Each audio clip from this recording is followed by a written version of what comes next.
Hello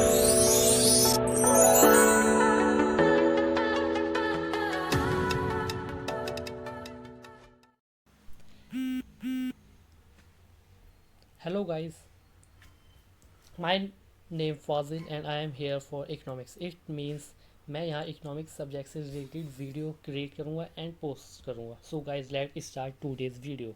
Today's video is about microeconomics and macroeconomics. Let's start. First point is an economy is primarily divided into two categories, microeconomics and macroeconomics. जो हमारी country की economy है उसको हमने दो categories में divide किया गया है. First is micro and second is macro. जैसे इनके नाम से ही पता चलता है, micro economics means micro means छोटा, तो हम इस माइक्रो इकोनॉमिक्स के अंदर एक सिंगल और पर्टिकुलर यूनिट के बारे में पढ़ेंगे. अदर हैंड मैक्रो इकोनॉमिक्स से पता चलता है कि हम मैक्रो मीन्स बड़े यूनिट और एक पूरी कंट्री के इकोनॉमिक के बारे में पढ़ेंगे. So second point is micro and macro economics are interdependent to some extent. Several differences also exist between these two segments of economy. It simply means micro and macroeconomics are interdependent. Means ये एक दूसरे के ऊपर interdependent है. अगर एक है तभी दो है और इन दोनों को मिला के एक कंट्री की इकोनॉमी बनती है. और इन दोनों के कुछ डिफरेंसेस भी हैं और कुछ सेम कंपोनेंट्स भी हैं. सो लेट्स सी दोनों में डिफरेंस क्या है. The first question arises is, what is microeconomics? Microeconomics focus on the choices made by individual consumers as well as business considering the fluctuating cost of goods and services in the economy. It means microeconomics focus करता है individual consumer, individual market and जो market में cost of goods and services की जो price और cost होती है वो किन रीजंस की वजह से, किन कंपोनेंट्स की वजह से, किन फैक्टर्स की वजह से चेंज होती है, वो सब हम माइक्रो इकोनॉमिक्स में पढ़ेंगे.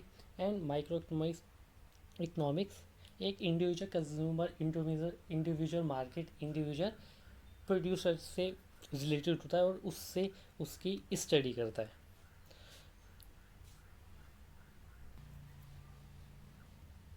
अब देखते हैं माइक्रो इकोनॉमिक्स के अंदर कौन कौन से फैक्टर और कंपोनेंट इन्वॉल्व है. Micro economics involves, first point is supply and demand in individual markets. It's means goods और सर्विसेज की जो डिमांड और सप्लाई होती है वो किन फैक्टर्स और किन रीजंस की वजह से अप डाउन होती है, मीन्स फ्लक्चुएट होती है, कभी इंक्रीज कभी डिक्रीज. ये सब हम माइक्रो इकोनॉमिक्स में पढ़ेंगे एंड माइक्रो इकोनॉमिक्स स्टडी करती है इस चीज़ की. Second point is individual consumer behaviour. Example consumer choices theory. It simply means जो हम कंज्यूमर जो होता है वो मार्केट में किन गुड्स की ज़्यादा डिमांड कर रहा है और उसी डिमांड को देख के कंज्यूमर मीन्स प्रोड्यूसर फिर गुड्स को प्रोड्यूस करेगा और मार्केट में सप्लाई करेगा. तो यहाँ पर इस सेकंड पॉइंट में माइक्रो इकोनॉमिक्स ये स्टडी करती है कि एक कंज्यूमर की क्या क्या चॉइसेस हैं और किन गुड्स को वो ज़्यादा प्रेफर कर रहा है. Third point is individual labour market. Example demand for labour wages determine. इस पॉइंट के अंदर माइक्रो इकोनॉमिक्स ये स्टडी करता है कि एक इंडिविजुअल मार्केट के अंदर इंडिविजुअल लेबर की कितनी डिमांड है और मार्केट में कितनी सप्लाई हो रही है लेबर्स की. और माइक्रो इकोनॉमिक्स ये भी डिटरमाइन करता है, मींस ये भी स्टडी करता है कि वेजेस उन लेबर्स की कितनी होनी चाहिए. Fourth point is externalised arise from production and consumption. Example externalisation. It means जब प्रोड्यूसर उतना ही प्रोडक्शन करेगा जितना कंज्यूमर कंज्यूम कर रहा है. तो माइक्रो इकोनॉमिक्स ये स्टडी करता है कि एक इंडिविजुअल मार्केट करता है. ये जो इंडिविजुअल वर्ड है ये माइक्रो इकोनॉमिक्स में जरूर मीन्स इंपॉर्टेंट है बिकॉज इसके अंदर एक इंडिविजुअल एंड एक सिंगल यूनिट की बात होती है और मैक्रो में पूरी कंट्री और पूरी इकोनॉमी की बात होती है. तो फोर्थ पॉइंट ये बोल रहा है कि कंज्यूमर जब ज़्यादा डिमांड करेगा तो तभी प्रोड्यूसर उतना गुड्स प्रोड्यूस करेगा. ये हो गए माइक्रो इकोनॉमिक्स में जो जो पॉइंट्स, जो जो कंपोनेंट इन्वॉल्व होते हैं। अब नेक्स्ट देखते हैं। नेक्स्ट है what is macro economics. So let's see. Macro economics study the economic progress and step taken by a nation. It also includes the study of policy and other influence factor that affect the economy as a whole. ये study करता है कि एक country की economy में कौन क्या क्या प्रोसेस हो रही है, क्या क्या स्टेप लिए जा रहे हैं बाय द नेशन, एंड उसकी इकोनॉमिक ग्रोथ कितनी हो रही है, उसके अंदर कौन कौन सी पॉलिसीज़ बनाई जा रही हैं, और उसके अंदर जब इन्फ्लेशन आता है और अनएम्प्लॉयमेंट आती है वो किन किन कारणों और किन किन रीजंस की वजह से आती है, उससे क्या क्या इफ़ेक्ट्स आते हैं हमारी इकोनॉमी। सो ये सब हम मैक्रो इकोनॉमिक्स पढ़ेंगे, और इस माइक्रो इकोनॉमिक्स में जो जो होगा वो पूरी कंट्री और पूरी इकोनॉमी पर इफ़ेक्ट करेगा। सो लेट्स सी इसके अंदर कौन कौन से कंपोनेंट इन्वॉल्व होते हैं। First component is the first is the overall economic growth of a country. It means the macroeconomics ये स्टडी करते हैं कि हमारी कंट्री की ओवरऑल इकोनॉमिक ग्रोथ कैसी हो रही है और उसको कितना होना चाहिए और वो कितनी नहीं है और किस वजह से नहीं है। तो ये सब हम मैक्रो इकोनॉमिक्स में स्टडी करेंगे। Second point is monitoring fiscal policies. Example, what effect does interest rate have on the whole economy? Means macro economics ये भी मॉनिटर करती है फिक्सल पॉलिसीज़ पर कि उन पॉलिसीज़ से जो हमारी कंट्री का इंटरेस्ट रेट है वो कैसे चेंज होगा और हमारी इकोनॉमी में कैसे इफेक्ट डालता है।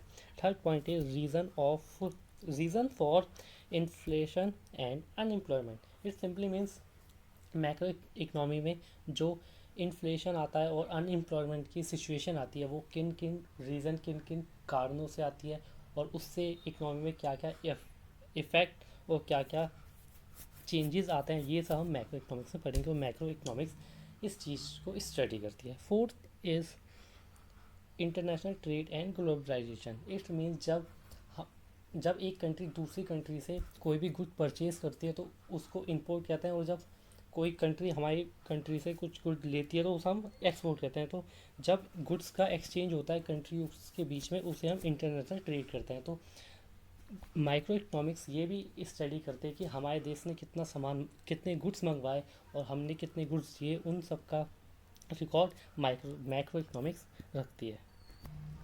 सो मैक्रो इकोनॉमिक्स इस चीज़ की स्टडी करती है कि इन सब का रिकॉर्ड रखती है कि हमारे देश में कितना इंटरनेशनल ट्रेड मीन्स कितना गुड्स, कितना इंपोर्ट हुआ, कितना एक्सपोर्ट हुआ।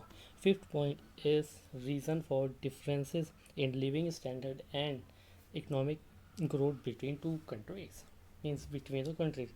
इट मीन्स मैक्रो इकोनॉमिक्स ये भी स्टडी करती है और इसका भी रिकॉर्ड रखती है कि जब एक कंट्री का मीन्स हमारी कंट्री का लिविंग स्टैंडर्ड लिविंग कितना डिफरेंट है दूसरी कंट्री से, और हमारी इकोनॉमी की ग्रोथ कितनी कम है दूसरी कंट्री से, मीन्स और किन किन फैक्टर्स की वजह से, किन किन रीजन की वजह से हमारा लिविंग ऑफ स्टैंडर्ड कम है और उनका ज़्यादा है, और उनका अच्छा है हमारा बेकार है, और कौन कौन से इकोनॉमिक और हमारी इकोनॉमिक ग्रोथ कम है और उनकी ज़्यादा है। तो उनके बीच में जो भी रीज़न और जो जो उनसे कारण होते हैं वो सब हम मैक्रो इकोनॉमिक्स में स्टडी करते हैं। सो यही था हमारे मैक्रो इकोनॉमिक्स और माइक्रो इकोनॉमिक्स के डिफरेंस। सो एक क्विक रिव्यू ले लेते हैं दोनों के डिफरेंस का। Let's see. या फर्स्ट माइक्रो इकोनॉमिक्स में हम देखते हैं कौन कौन से डिफरेंस है। क्विक रिव्यू लेते हैं। इंडिविजुअल मार्केट्स, जैसे बताया था इसके अंदर इंडिविजुअल मार्केट्स में गुड्स एंड सर्विसेज की कितनी सप्लाई एंड कितनी डिमांड हो रही है वो माइक्रो इकोनॉमिक्स स्टडी करती है। Second point is effect on price of goods. Micro economics में ये भी स्टडी किया जाता है कि प्राइस ऑफ गुड्स कैसे इफेक्ट क्या क्या पड़ रहा है, कैसे वो इंक्रीज़ हो रहे हैं और किन किन रीजंस की वजह से, किन किन फैक्टर्स की वजह से वो इंक्रीज़ और डिक्रीज़ हो रहे हैं। तो ये माइक्रो इकोनॉमिक्स से देखा जाता है। Third point is individual labour market. Market में लेबर्स की क्या डिमांड है, क्या सप्लाई है, वो भी इंडिविजुअली वो हम माइक्रो इकोनॉमिक्स में स्टडी करते हैं। Fourth is individual consumer behaviour. Micro economics में ये भी स्टडी करते हैं कि मार्केट में कंज्यूमर बिहेवियर कैसा है, मींस कंज्यूमर कौन कौन सी गुड ज़्यादा चूज़ कर रहा है और उसको कौन सी गुड्स को ज़्यादा प्रेफर करता है, उससे प्रोड्यूसर फिर वही गुड्स ज़्यादा प्रोड्यूस करेगा और मार्केट में सप्लाई करेगा। Second last point is supply of goods, और जब उसको प्रोड्यूसर को पता चल जाएगा कि हाँ कंज्यूमर ये गुड्स ज़्यादा प्रेफर कर रहा है और उसका ये बिहेवियर है सो वो फिर उन्हीं गुड्स का ज़्यादा सप्लाई करेगा। In other hand macro economics में देखते हैं, first point is whole economy. Micro economic में सबसे पहला होल इकोनॉमिक, ये पूरी एक कंट्री की इकोनॉमी को देखता हुआ स्टडी करता है। Second point is inflation and general price level. Inflation में जब एक देश में महंगाई आती है, जब गुड्स के प्राइस बढ़ जाते हैं बहुत, तो वो किन किन रीज़न किन किन फैक्टर्स की वजह से बढ़ते हैं, वो सब हम मैक्रो इकोनॉमिक्स में देखेंगे, वो पढ़ेंगे। थर्ड पॉइंट इज़ एम्प्लॉयमेंट और अनएम्प्लॉयमेंट। जब एक देश में बेरोज़गारी ज़्यादा बढ़ जाती है तो वो किन किन रीजंस की वजह से बढ़ी है और उससे क्या क्या इफ़ेक्ट्स पड़े हैं, ये सब मैक्रो इकोनॉमिक्स में पढ़ेंगे। Fourth is aggregate demand. Aggregate demand ये होता है, जैसे हम माइक्रो इकोनॉमिक्स में एक इंडिविजुअल की डिमांड की बात कर रहे थे, एक इंडिविजुअल कंज्यूमर की, मैक्रो इकोनॉमिक्स में होल कंट्री की डिमांड देखेंगे और उससे क्या क्या इफ़ेक्ट पड़ रहे हैं, क्या क्या किन रीज़न से वो चेंज हो रही है, वो सब हम मैक्रो इकोनॉमिक्स में पढ़ेंगे। और last is productive capacity of economy. Last में ये देखेंगे कि हमारी इकोनॉमिक ग्रोथ कितनी हुई है और उससे कितना होना चाहिए था, और पिछले साल से हम किस कंपेयर करेंगे कि ये इतनी कम क्यों है, या फिर इसमें ऐसे ऐसे चेंजेस क्यों आए, किन किन रीजंस और क्या क्या उसके फैक्टर्स थे, ये सब हम मैक्रो इकोनॉमिक्स में पढ़ेंगे। I hope guys to you understand, and I hope आप कोई कॉन्सेप्ट आपका ही कॉन्सेप्ट क्लियर हुआ होगा। So if you like the video, so don't forget to subscribe and hit the like button, and thanks for watching.